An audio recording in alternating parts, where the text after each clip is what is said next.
Hello. Thanks for having me, guys. My name is Jarrett, and I am an SCI T3 Asia A complete paraplegic. Now, what does that mean? That means that I am paralyzed at the mid-back level, my spinal cord is severed, and I'm completely paralyzed from the chest down. It's crazy. How did that come to happen? Well, how did it come to happen that I'm here? I am here today because I can do things. I can do anything. And I'm here to tell you how I can do anything, but first, it starts with a story. It starts with a story on how I got in the wheelchair. Let me tell you. Pretty much just jumped and landed into it, but how it really started was I was on the top of a 2,000-foot mountain ridge in Hawaii, which is an island change in the Pacific Ocean, and I was preparing for a pretty big stunt. Growing up, I wasn't super unfamiliar with stunts. Like most of you, I grew up in a pretty loving family. My father and mother taught me a lot of things. A lot of what I had to do with was risk management, risk versus reward, and they taught me how to differentiate the two, but also how risk and reward can make a fulfilling life.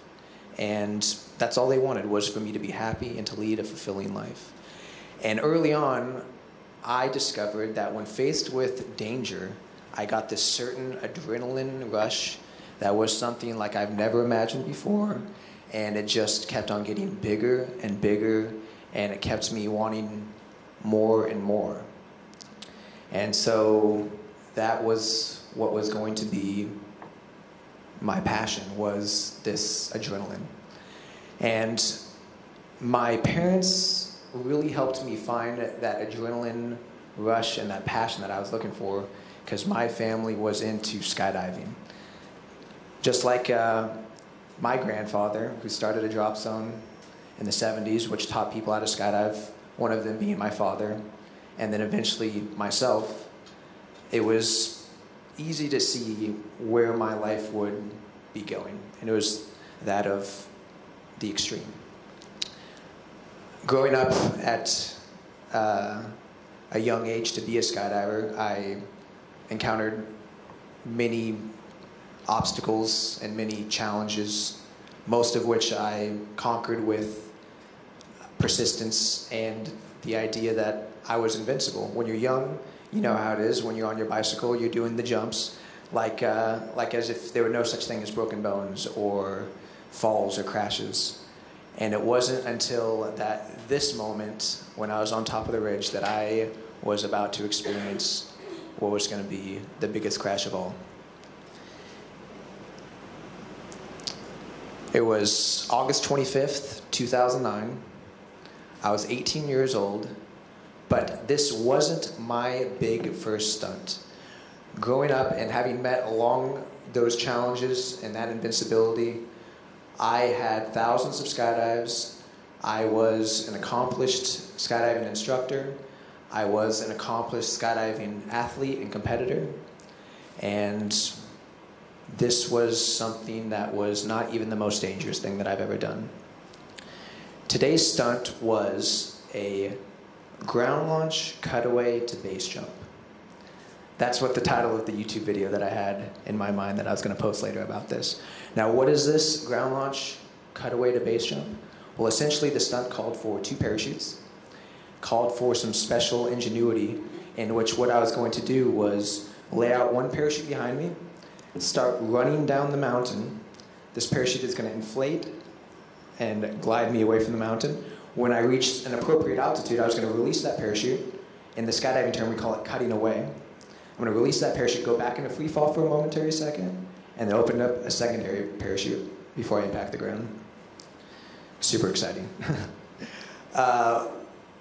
And when I was up there thinking, am I really going to do this? Absolutely. And there it was. I was up there with 5 friends, and the conditions were just about right.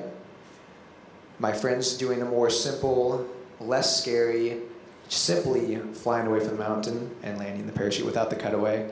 We were all eager to see my stunt and how this was going to play out. So, here we go. The parachute's laid out behind me.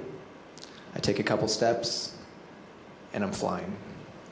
The hardest part, at least what I thought, was out of the way.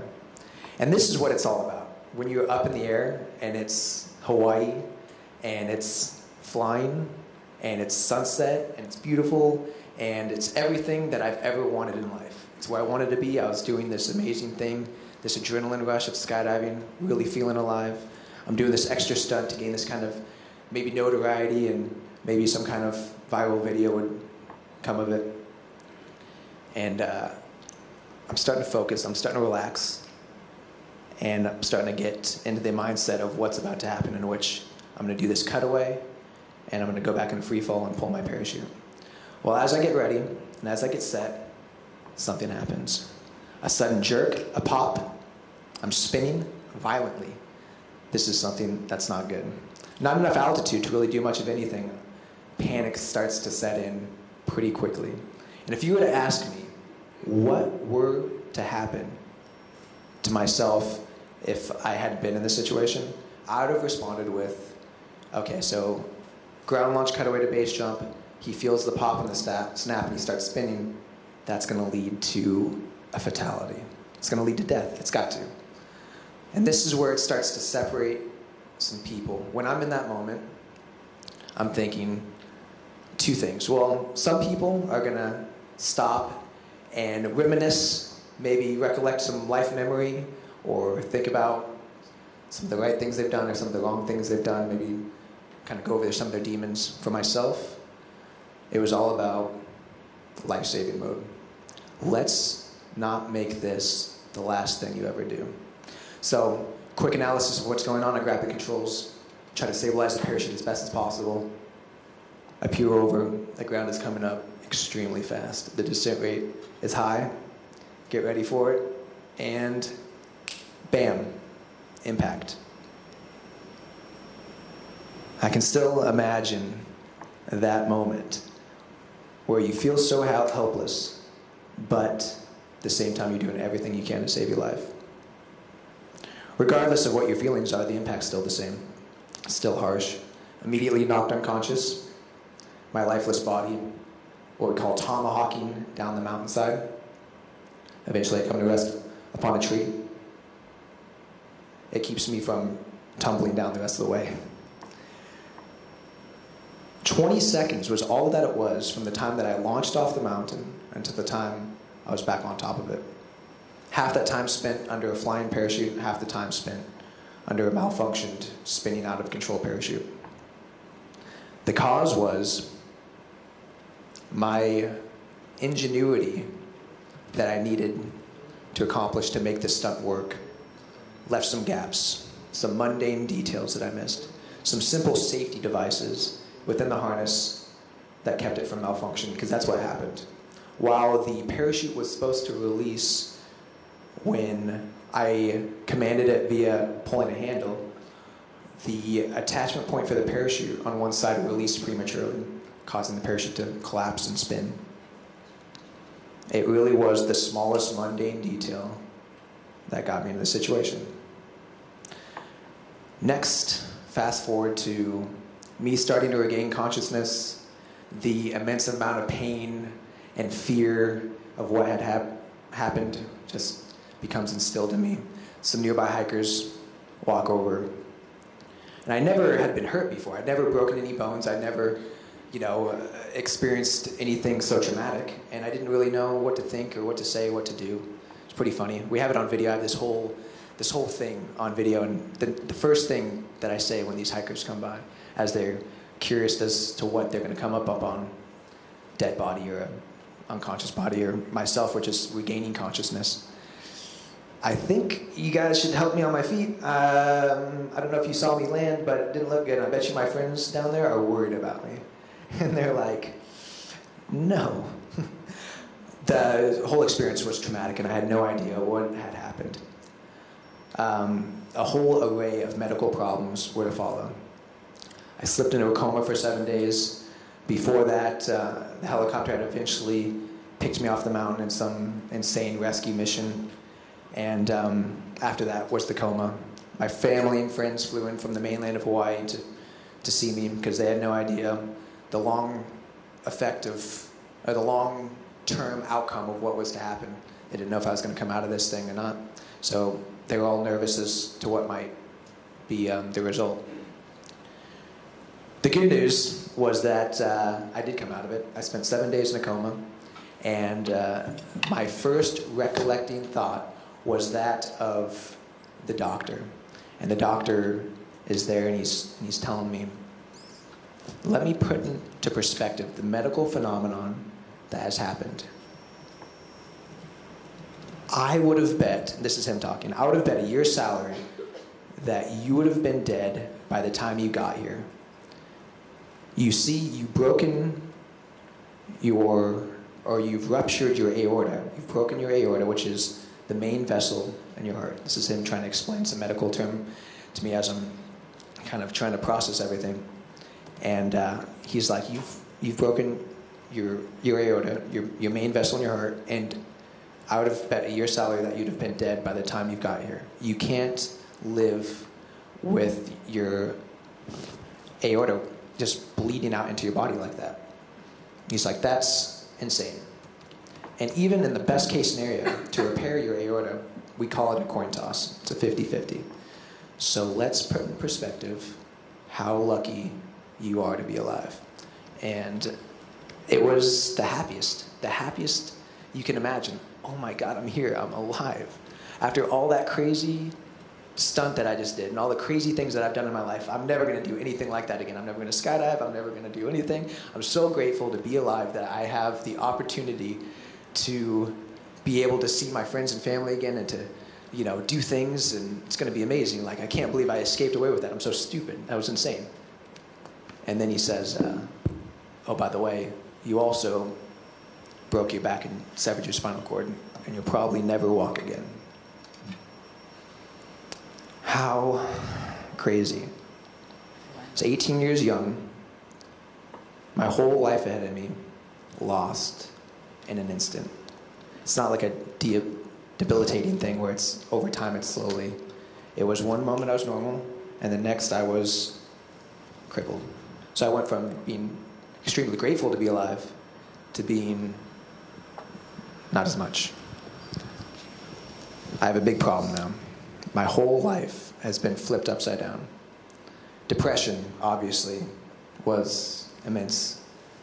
I mean, immediately I just kind of fell for being not productive, if you can imagine. At first I was active, and the lifestyle was rapid and quick, and I was independent, and now it's slow and mundane and not independent, and I needed help for everything, simple things. What was I gonna do? And every day that went on, it just got worse and worse. I mean, nothing was set up for me, like the world is not set up for me. Every little step and curb, toilet that's not accessible, you know, street that's not paved right. You know, it's just like, what kind of useful life am I gonna have? And then you'll know if you've gotten there. And I know because I got there. And it's crazy. It's the most depressing you can get. And the analogy is like you're standing on a bridge. And it's figuratively and it's literally in a sense where you could be standing on a bridge. And like so many times before, you're thinking, am I gonna do this? Am I gonna do this? What's the problem here? Well, my life's the problem. How do I fix this problem of life being the problem? How do I make it go away? And it's the most craziest decision when you're on the edge and you're looking over and you think, am I gonna jump? And then you think to yourself, at least I thought to myself, in this crazy world, how will I jump this time? Well, eventually you kind of start playing this situation around, and it just happens as quickly as it kind of comes, and you think, or at least I thought, I am going to jump. But I'm probably going to need a parachute, because I'm not going to let it go down like this. So now some more ingenuity comes in. If my ingenuity got me into this, then my ingenuity is going to get me out. I want to continue doing the things that I want to do, the things that I've always wanted to do. And what makes my life worthwhile? Well, it's this adrenaline rush.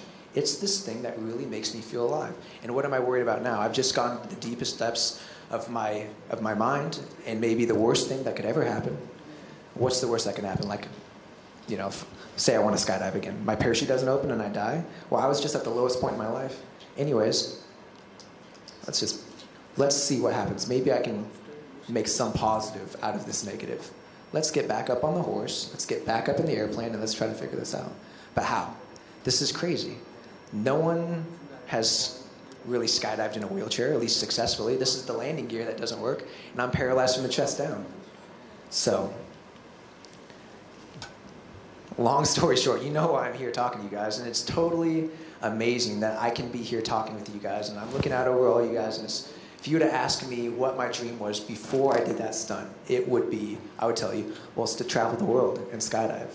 And I'm going to show you a video here in a little bit, and it's going to show you what I've accomplished and what came of that dark point in my life where it's totally flipped around to make it seem like I can push through anything. Where now here I am doing exactly what I've always wanted to do. I'm in Dubai, I'm from America, I'm far away from home, I'm traveling the world, skydiving, and talking to you guys. I'm super thankful to be able to be here today, talking to you guys, and I hope you guys have enjoyed this crazy story of my life and how I've gotten there, and we got a little video showing you what I've accomplished over the years. So thank you so much, guys.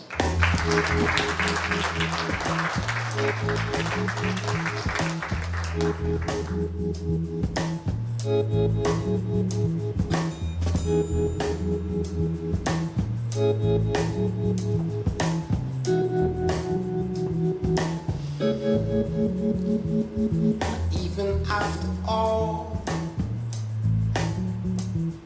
the murdering,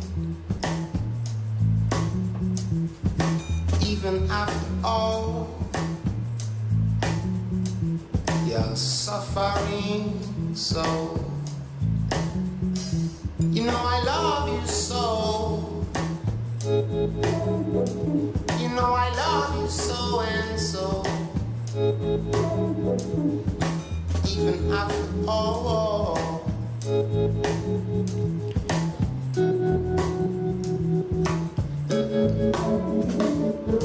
I'll let you go on, sir, is the order of the day. And I'll let you believe, sir, it's the order in this society. Yeah, buddy. You know I love you so.